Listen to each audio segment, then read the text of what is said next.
Welcome back, students. In previous lecture from the paper first, name of the crop cotton. आपण पाठीमागच्या lecture मध्ये the cotton manuring, manure plus fertilizer, then cotton irrigation, harvesting of cotton, then the some morphological characteristics of cotton plant means the plant part, vegetative branches, fruiting branches, also known as reproductive branches. We have seen.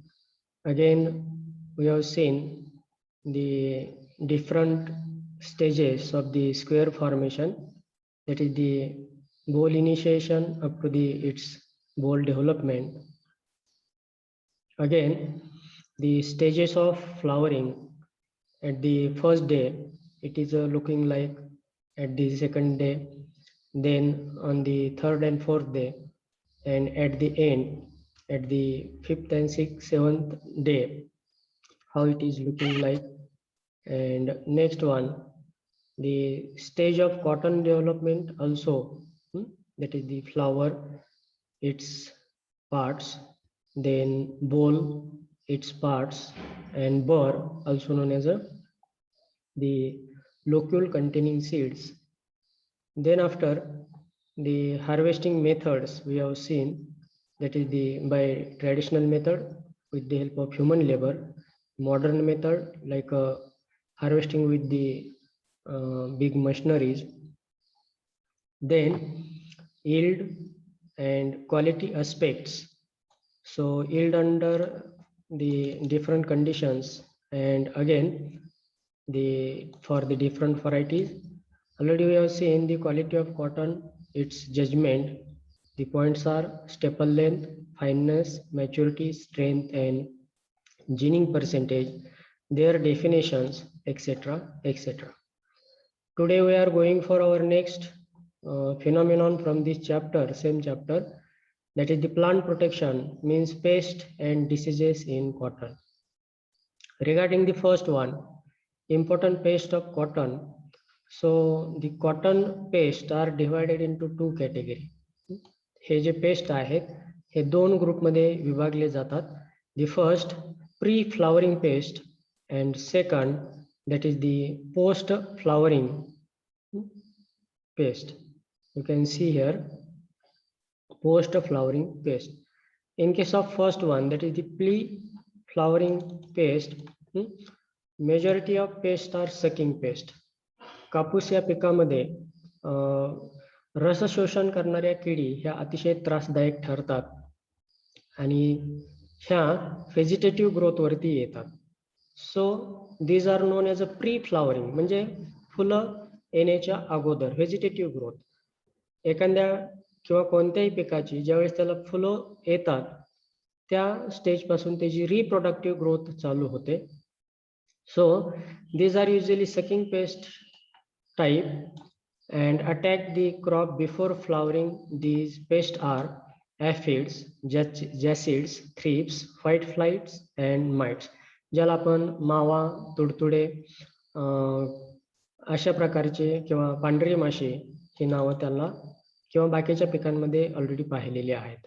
Okay, so all the sucking paste combinedly ह्या रस शोषण किडी आहेत आणि ह्या काय करतात तर त्यांचं जे नेचर ऑफ डॅमेज आहे, all these pest suck the cell sap from the young shoots, leaves, bracts and the bolls. जे कोवळी पानं आहेत किंवा कोवळं स्टेम आहे, कोवळं जे फूल आहे त्याचं जे ब्रॅकेट आहे, त्याचबरोबर जे बोंड आहे याच्यातून जे सेल सॅप आहे, म्हणजे जे प्लांटनी सेल्फ ग्रोथसाठी जे अन्नद्रव्य तयार केलेलं आहे, हे अन्नद्रव्य शोषून घेण्याचं काम ह्या रसशोषण किडी किंवा रसशोषक किडी करतात. That's why these pest are known as a sucking pest. त्यांना रसशोषण किडी असं म्हटलं जातं. आपण त्यांचे पिक्चर पुढच्या स्लाइडमध्ये पाहणार आहोत. Their control measures are there. Seed treatment with carbofuran 5% by weight. Second, application of 10% granule phosphate at 1 gram per spot at the time of sowing. Spraying of any systematic insecticide like dimethoate 0.03%, phosphomidone 0.02% or methyl dimetone 0.02%. म्हणजे हे जे seed treatment आहे ते कार्बोफ्युरॉन न करणं किंवा जे गोळी मिश्रित आहे म्हणजे दाणेदार साखरेसारखं वगैरे अशा प्रकारचं फोरेट पेरणीच्या वेळेस अप्लाय करणं किंवा सिस्टमॅटिक इन्सेक्टिसाइड जे आहेत त्यापैकी कोणतेही एक इन्सेक्टिसाइड 0.02 ते 0.03% पर्यंत त्याचं जे कॉन्सन्ट्रेशन आहे त्या कॉन्सन्ट्रेशनचं वापरून त्याचा आपण बंदोबस्त किडींचा करू शकतो. Now second portion, that is the post flowering pest.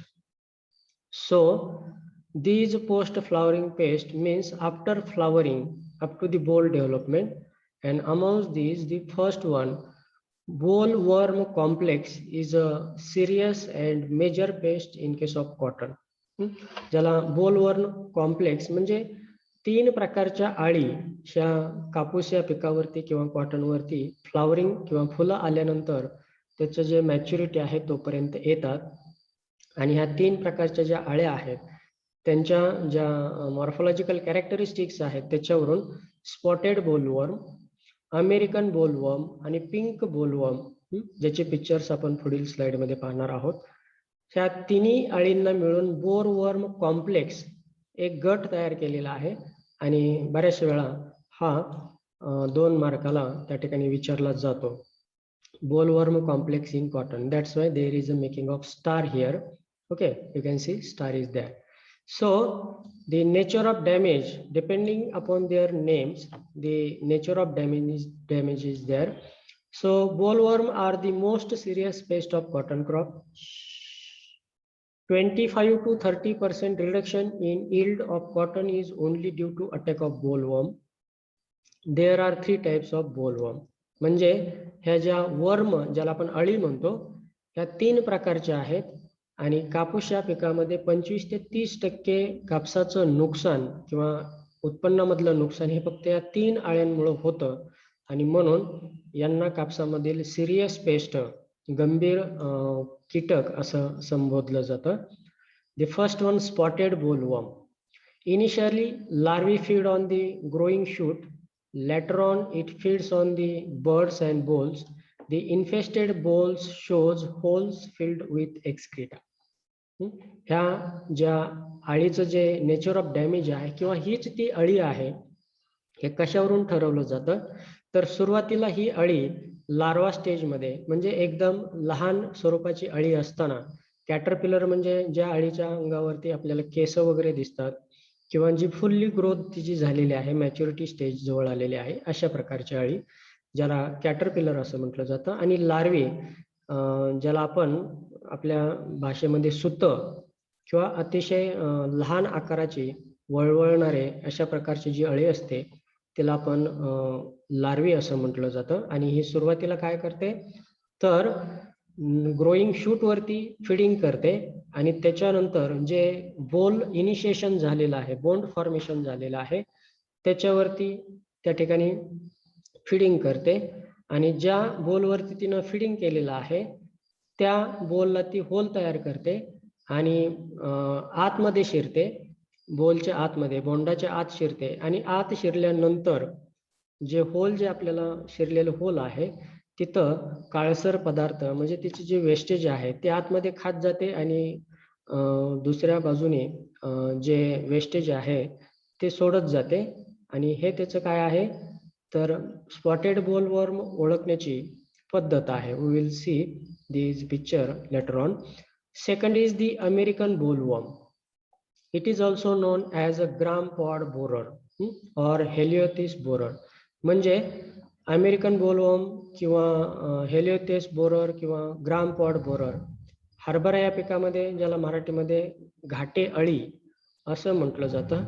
ती जर तुम्ही रफली फॉर दी हुरडा पर्पज जर तुम्ही कधी हरभरे खाल्ले असतील तर काही पॉडमध्ये तुम्हाला एखादी अळी जी निम्मा पोर्शन घाट्याच्या बाहेर किंवा पॉडच्या बाहेर आहे आणि निम्मा पोर्शन अळीचा हे पॉडमध्ये आहे, अशा प्रकारचं तिचं काय आहे नेचर ऑफ डॅमेज आहे.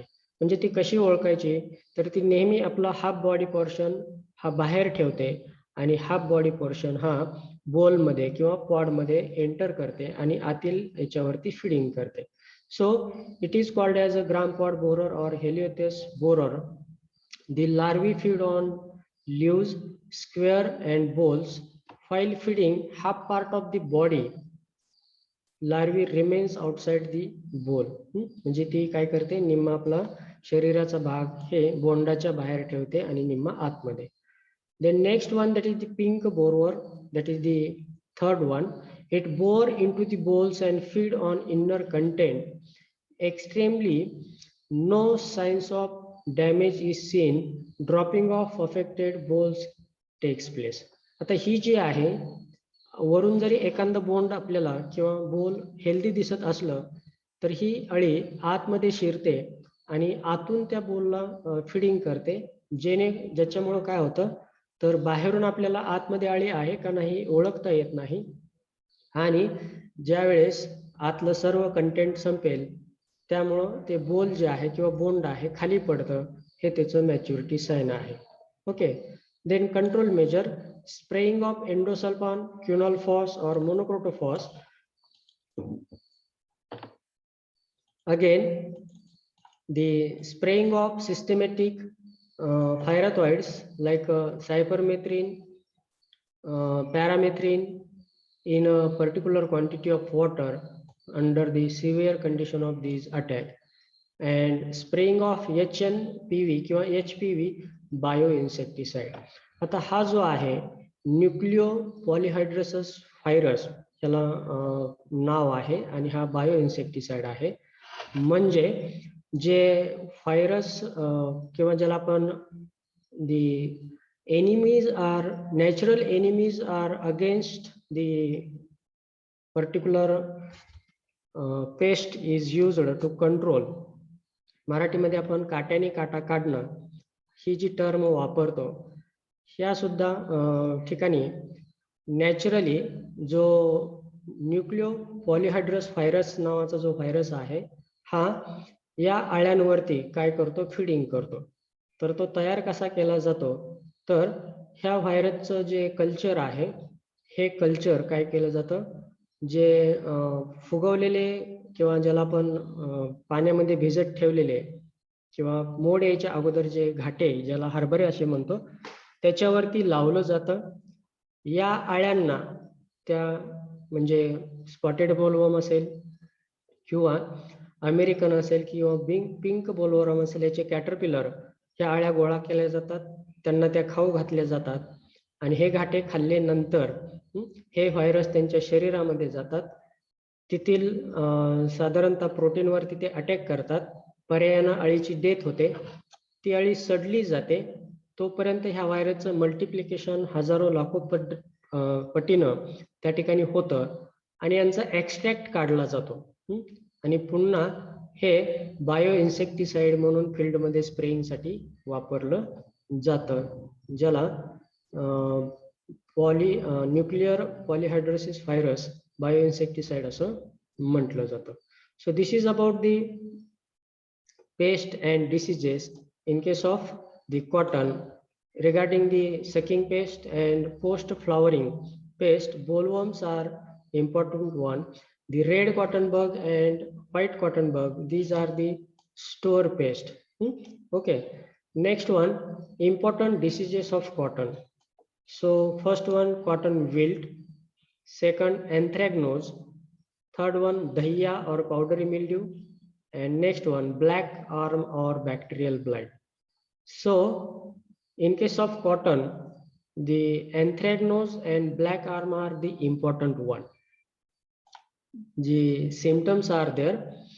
Cotton wilt, it is a fungal disease of deshi cotton caused by Fusarium oxysporium.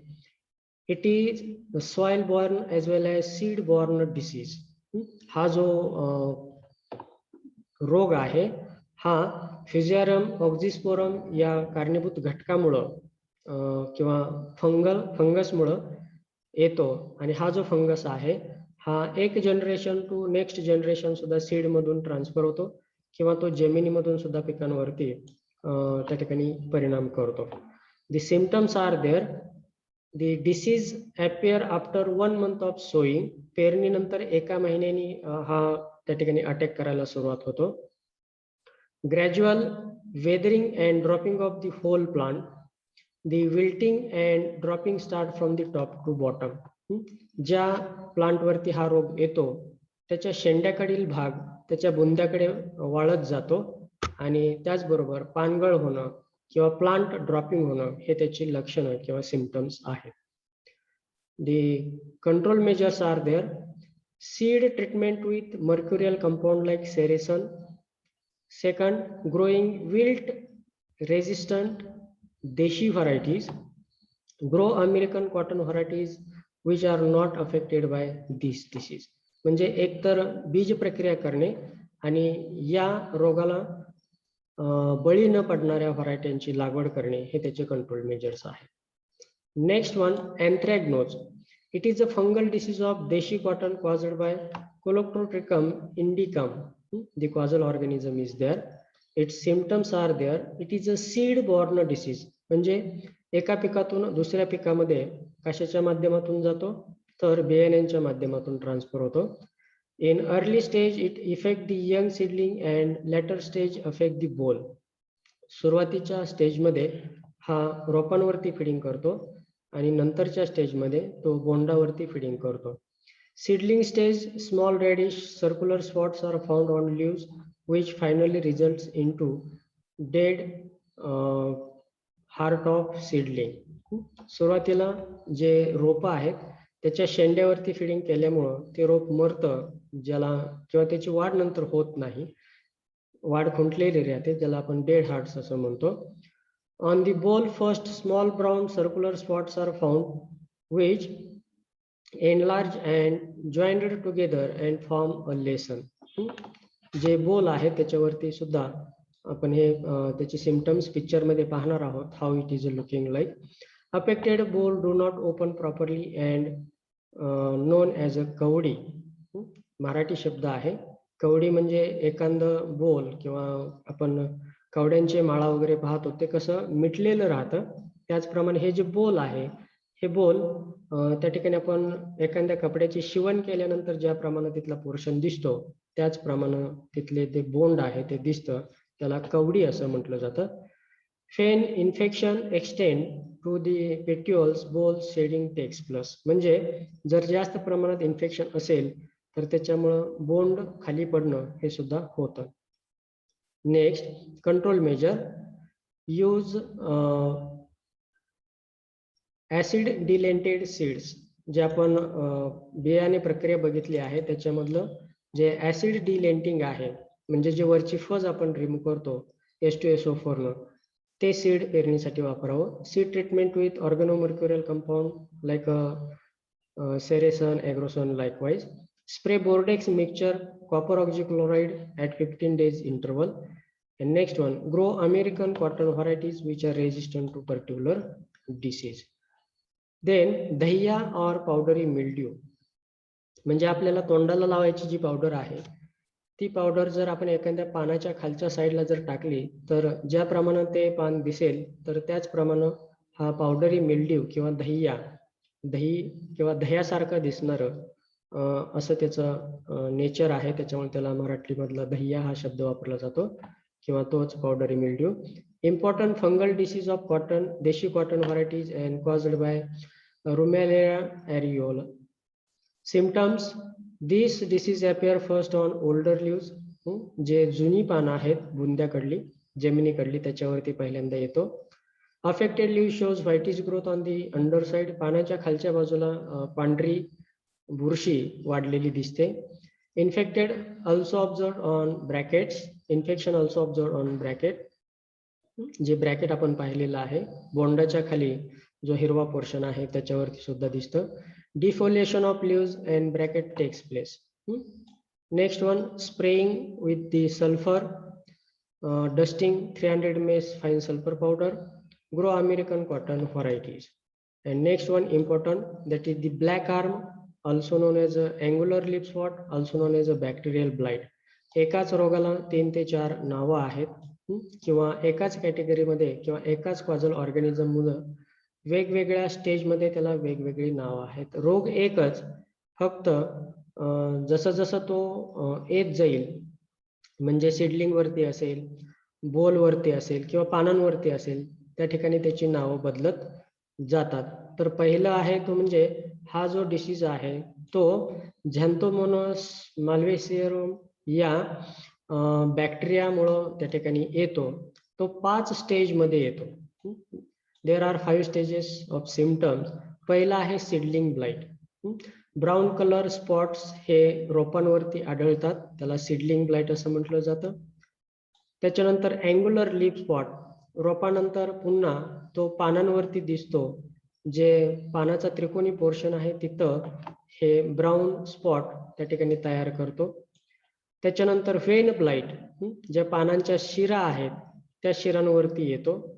त्याच्यानंतर ब्लॅक आर्म, हा ब्लॅक आर्म जे बोल्स आहेत किंवा बोंड आहेत त्याच्यावरती येतो. आणि लास्ट वन, बोल infection, roundish brown colored spots are seen on bolls which later on get rotten and fall down. So these are the symptoms of black arm, angular leaf spot or bacterial blight. म्हणजे 5 stage मध्ये येतो आणि म्हणून याला अतिशय महत्त्वाचं disease cotton मधला म्हटला जातो. Last one, that is the control measures of these angular leaf spot, black arm or bacterial blight. Collection and burning of the infected plant material of previous crop. पीक पेरणीच्या अगोदर पाठीमागच्या पिकाची जी काही धसकटं किंवा after harvesting of the previous crop, whatever the rest portion those are in soil or above the soil, these are collected and destroyed. Then seed treatment with organomercurial compound like sericin, agrocin or thyrum. Spraying of copper oxychloride or diethane M45. And last one, growing of deshi cotton varieties which are resistant to this disease. So this is about the pest and disease. Just go for the pictures of the pest and disease. You can see here the common cotton insect, that is the bollworm. ज्याच्यामध्ये spotted bollworm is there, then pink bollworm is there which is inside, and boll weevil हा सुद्धा आहे. Just go for the sucking pest. Aphids, jassids, thrips are there. These are suck the cell sap from the plant body. White flies also. Okay, you can see here the mites are there. This one is the pink bollworm. ही जे boll आहे ह्या बोलच्या आतमध्ये feeding करते. बाहेरून आपल्याला त्याचं infection आहे की नाही हे जाणवत नाही किंवा दिसत नाही. आणि ज्या वेळेस हे आतून सर्व बोल त्या ठिकाणी इनर मटेरियल समाप्त करते त्यावेळेस हे बोल ड्रॉपिंग होतं आणि किंवा खाली पडतं आणि त्याच्यानंतरच त्याचं आपल्याला लक्षात येतं की it is caused by pink bollworm. This one is the spotted bollworm किंवा ज्याला आपण अमेरिकन बोलवर्म म्हणतो, ज्याला मराठीमध्ये हरभऱ्यावरची घाटे अळी असं म्हटलं जातं. You can see here the thrips, the aphids are there, jassids are there, then white fly and red mites. These are the sucking pest. Thrips, you can see thrips. Okay, ज्याला मावा, तुडतुडे किंवा जी प्री फ्लॉवरिंग म्हणजे फुलं येण्याच्या अगोदर ज्या रसशोषण किडी आहेत त्या 5 रसशोषण किडी, त्यामध्ये पहिली आहे थ्रिप्स, दुसरं आहे ते म्हणजे ऍफिड्स, तिसरे आहे तुडतुडे, त्याच्यानंतर आहे ती व्हाईट फ्लाय पांढरी माशी, आणि त्याच्यानंतर रेड माइट्स ज्याला आपण कोळी असं म्हणतो, माइट्स म्हणजे. आणि हे प्रामुख्यानं रसशोषण करतात आणि जर सिव्हिअर अटॅक असेल तर पिकाची वाढ खुंटली जाते आणि पिकाची वाढ खुंटल्यानंतर जे लीफ ड्रॉपिंग आहे ते सुद्धा सिव्हिअर कंडिशनमध्ये त्या ठिकाणी होऊ शकतं. Then you can see here regarding the next one, cotton rust, root knot nematodes and boll rot. The cotton boll is there. So here again you can see the wilt disease is there from the top, म्हणजे शेंड्याकडून कापसाचं plant वाढत जातं. the grey mildew किंवा दह्या disease ज्याला आपण म्हणतो किंवा पावडरी mildew, पानाची खालची जी बाजू आहे पावडर सारखी दिसते. देन अल्टरनेथ्रिया म्हणजेच अँग्युलर लिप स्पॉट असेल किंवा you can see here black arm of cotton. या रोगामध्ये अशा प्रकारचे सिम्पटम्स कॉटन बोल वरती दिसतात. सर्कोस्पोरा लिप स्पॉट, त्याच्यानंतर rust of cotton, verticillium wilt of cotton. These are the additional one. So number of diseases are there. Then you can see this is the fusarium wilt. हे बुंदा आहे आणि त्याच्यामध्ये आतील जो पोर्शन आहे तो पूर्णपणे ड्राय होतो. This one is the magnesium deficiency, leaf spot, then the wilt of cotton, again bacterial blight, you can see here, anthracnose of cotton, angular leaf spot, that is the next one, and alternatia leaf spot. So these are the pictures. Okay, rust, anthracnose, bacterial blight, and deficiency of the nutrient also. Here you can see the boll development stage. Next one, the boll development means after the pollination it takes place 15 days for the boll to fully develop and open. Three phases of boll development: enlargement, filling, and maturation. We will see again into the next picture. You can see here the first of all flowering is there first day, the nature of flower on the second day already we have seen, at the 3 and 4th day, and at the 5 and 7th day. 5 ते 7 दिवसापर्यंत हे पूर्णपणे सुकून जातं. But जे initial stage आहे ह्या pin head, ज्याला आपण जी लहान पिन म्हणतो किंवा सुईच्या टोकासारखं स्क्वेअर असं म्हटलं जातं. These are the vertical sections, हे उभे काप आहेत. देन मॅच हेड स्क्वेअर, हे जे ट्रायंग्युलर तुम्हाला ब्रॅकेट दिसतंय हे तिन्ही किंवा चारी बाजूनी राहतं. ज्याप्रमाणे एखाद्या गुलाबाच्या पाकळीला खाली काय राहतात तर 3 ते 4 बाजूनी ब्रॅकेट राहतं. त्याचप्रमाणे ह्या इनिशियल साधारणतः फ्लोराच्या अगोदर जे बोल आहे त्याला त्या ठिकाणी हे ब्रॅकेट किंवा राहतात आणि त्याच्यानंतर स्क्वेअर ग्रोथ मिड पॉइंट या ठिकाणी तुम्हाला इनिशियल किंवा कमी स्वरूपातली बोल डेव्हलपमेंट दिसत असेल. Here then the next stage is there, white bloom वगैरे, आणि त्याच्यानंतर त्याच्यामध्ये सेटिंगचं काम होतं, बोल सेटिंगचं. These are the growth stages of the cotton. You can see here. In short, the different growth stages are there. This is the germination. In this germination, the cotton seeds are coming above and out of the soil surface. In initial stage, only 2 leaves are there. Then after the vegetative growth started, you can see here the square formation, then the flowering stage, flower maturity stage. Then after you can see here there is a boll initiation and boll formation, bond तयार होण्याची प्रक्रिया. Then next one, the reproductive branching of the plant, then boll development stage, and last one the cotton maturity stage. So this is about the cotton crop. We have seen the total aspects and concept from the particular cotton crop, right from its local name, botanical name, up to the different pest and diseases, that is the regarding the cotton crop. Thank you. We will see the next portion into the next lecture, maybe theory or practical. Have a nice day.